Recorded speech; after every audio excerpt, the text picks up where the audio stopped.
Dalam Bapa dan Putra dan Roh Kudus. Amin. Betapa sulitnya untuk bertobat. Bukan hanya mempertobatkan orang lain, tapi mempertobatkan diri sendiri. Bantu kami ya Bapa untuk terbuka terhadap karya pertobatan bagi kami. Karena pertobatan adalah karyamu. Terpujilah namamu kini dan sepanjang masa. Amin. Para saudara, Yesus mengecam ketiga kota. Betsaida, Korasim, dan Kapernaum. Di tempat inilah Yesus membuat banyak mujizat. Tapi hati mereka tidak terbuka untuk bertobat. Dan menurut cerita yang saya dengar ketika saya berada di Israel, ketiga kota ini sekarang kota yang lengang. Padahal kota ini adalah kota yang dulunya adalah pelabuhan ramai banyak orang. Tapi sekarang menjadi kota yang sepi. Mungkin karena kutukan Yesus. Saudara, bagaimana kita harus bertobat? Jadi jujur kalau kita katakan betapa sulit untuk bertobat. Betapa sulit untuk mengubah diri. Pertobatan adalah karya Tuhan. Dan mengapa karya Tuhan? Kita bisa melihat beberapa aspek penting sebelum terjadi pertobatan. Pertama adalah orang harus self-knowledge. Orang harus dari self-knowledge muncul self-awareness. Self-awareness, self-acceptance. Self-acceptance, self-appreciating. Setelah self-appreciating, kemudian self-change. Dan terakhir self-knowledge. Ketujuh aspek dari pertobatan. Jadi orang harus belajar mengenal dulu diri sendiri dengan kedalaman. Mengenal, tahu. Lalu kemudian mengenal, aware, sadar bahwa ada positif, negatif, ada sesuatu yang disadari. Bukan hanya ketahui.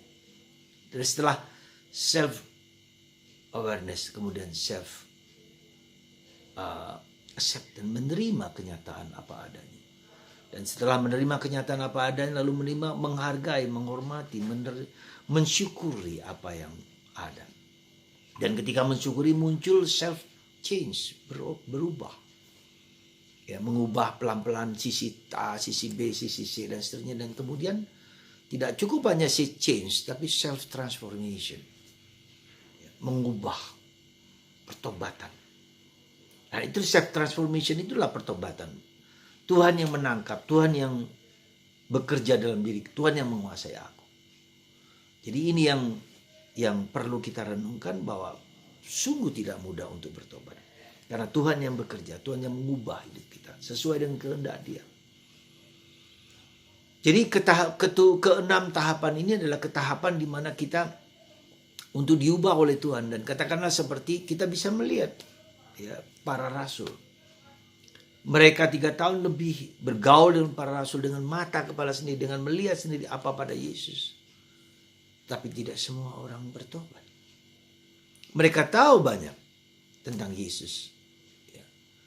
Maka bagaimana Thomas kemudian menolak Yesus sebelum jariku masuk dalam lubang penderitaan Yesus.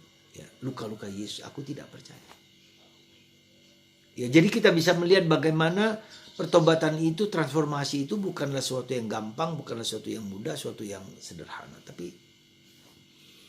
nah, itulah saudaraku terkasih. Maka mari kita mengizinkan diri. Mari kita membuka diri. Mari kita berjuang, berusaha. Sampai dari knowledge, sampai kemudian change itu. Sampai akhirnya dengan semua itu kemudian mengizinkan Tuhan untuk mengubah sesuai dengan kehendak Dia. Itulah pertobatan. Jadi para saudara, mari kita mohon rahmat supaya Roh Kudus, Roh Allah, Roh Yesus itu yang mengubah hidup kita seperti Petrus, seperti Paulus, seperti para rasul yang kemudian ketika menerima Roh Kudus kemudian berubah secara total. Semoga Anda dan saya dan kita semua tidak dikutuk oleh Yesus seperti Yesus mengutuk Korazin, Betsaida, dan Kapernaum. Tetapi kita membuka diri, kita lembut hati kita seperti tanah subur dalam perumpamaan hari Minggu yang lalu. Tanah yang subur, batu-batu harus dibuang, duri-duri harus dibuang.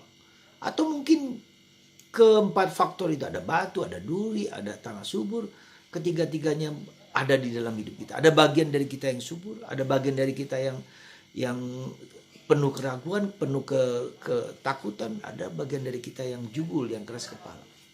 Semoga Anda dan saya semakin banyak memiliki hati yang tulus dan murni. Dan itulah hati Bunda Maria, yang murni, yang tulus, yang 100% hanya untuk Allah. Semoga Tuhan Yesus dan Roh Kudus membuka mata hati kita seperti hati Maria, yang taat 100% hanya kepada kehendak Tuhan, apapun yang terjadi. Semoga Tuhan memberkati Anda semua dan kita semua untuk seperti hati Bunda Maria yang tulus dan murni bagi kehendak Allah Bapa, Putra, dan Roh Kudus. Amin. Bapa, Putra.